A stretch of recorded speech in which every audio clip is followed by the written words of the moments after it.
कि अभी हमास ने 2 ऐसी वीडियोस जारी की जिस वीडियोस में 2 ऐसे यहूदी लड़के को खासकर भूखा रखा गया। उसके शरीर को देखकर आप अंदाज़ा लगा सकते हैं कि उसे भूखा रखा गया, उसे खाना पानी लगता है कई दिनों से नहीं दिया गया और उसके हाथ में एक फावड़ा देकर और ये कहा गया तुम अपनी कब्र खुद खोदोगे। और ये चीज़ उसने वीडियो बनाई और वीडियो बनाने के बाद खुद उसने वायरल किए। अब इस चीज़ को आप इस नज़रिए से भी देखा जा सकता है। आपके सामने अल जज़ीरा का एक रिपोर्ट मैं आपको दिखाना चाहता हूँ। इस रिपोर्ट में आप देख सकते हैं, रिपोर्ट में एक मासूम फ़लस्तीनी बच्चे को उसकी भूख की वजह से जब वो दौड़े फिर उसके बाद उसकी आंखों में उसने वार किया और उस बच्चे का हाल क्या होगा आपको बताने की आगे ज़रूरत नहीं है। तो आप ये भूल जाइए कि इजरायली सेना वहाँ के मासूम बच्चों के साथ बहुत ज़्यादा रहम कर रही है या बहुत ज़्यादा उनके साथ कोऑपरेट कर रही है। ऐसा तो हो ही नहीं सकता है। इसलिए मुझे ऐसा लगता है कि हमास ने उसी के बदले में हमास ने, हालांकि ये दावा भी किया जा रहा है कि जो वीडियो हमास की तरफ से जारी किया गया उसके एक तरफ तो उस यहूदी लड़के की जो वीडियो है वो है और दूसरी तरफ उन मासूम गज़ा के बच्चों का है, जो कि कई बच्चे ऐसे हैं जो भूख से प्यास की वजह से तड़प तड़प कर मर रहे हैं। तो साफ तौर पर यह देखा जा सकता है कि खासकर हमास ये वीडियो जारी करके कहना चाहता है कि भाई जो कुछ भी है लेकिन हम इस चीज़ का बदला लेंगे।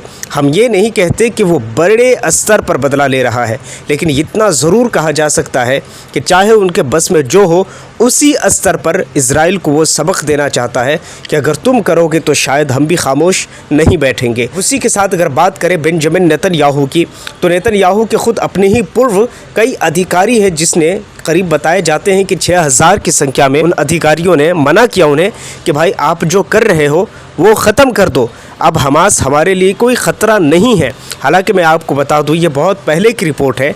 हमास ने खुद हाथ उठाकर कहा था कि हम जंग नहीं चाहते हैं, लेकिन इस वक्त गज़ा को जब देखा कि भूख से प्यास की वजह से उसे घेरा जा रहा है, इसके बाद उसने ये कहा था कि जब तक हम गज़ा को आज़ाद नहीं करवा लेते, तक हम बैतुल मुक़द्दस को आज़ाद नहीं करवा लेते, तब तक हम इस संघर्ष को नहीं रोक सकते हैं। तो ये सारी बातें हुई। उसी के साथ दूसरी खबर की बात करें तो ट्रंप ने फिर से एक बड़ा दावा किया है। जैसा कि भारत और पाकिस्तान के बीच एक बड़ा युद्ध हुआ था, उस युद्ध के बाद भारत ने एक ऑपरेशन चलाया जिसका नाम रखा गया ऑपरेशन सिंदूर। उस ऑपरेशन सिंदूर के बाद जो कुछ हुआ, करीब था कि दोनों के बीच में जो युद्ध था वो एक बहुत बड़ा मोड़ ले लेता। लेकिन इसी बीच में एक खबर आती है और वो खबर ये थी कि भाई अब सीज़ फायर करा दिया गया है।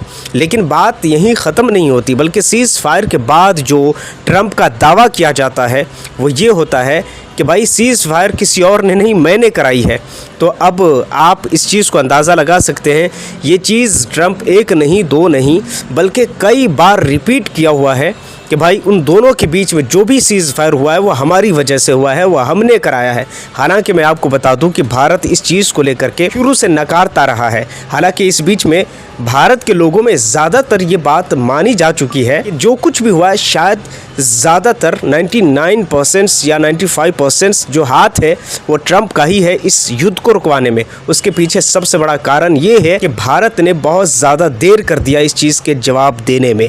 अब आकर के भारत के फॉरेन मिनिस्टर एस जयशंकर ने यह कहा है कि भाई किसी तीसरे आदमी का हाथ नहीं है, बल्कि जो कुछ भारत के अंदर हुआ था, दोनों देश के बीच में जो सीज़ फायर हुआ था उस बीच में सबसे बड़ा रोल खुद भारत का था। भारत का ये अपना डिसीज़न है, दूसरे का कोई डिसीज़न नहीं है। अब आगे देखिए इस चीज़ को लेकर क्या होता है। आगे जो खबर आती है उस पर हम बात करेंगे।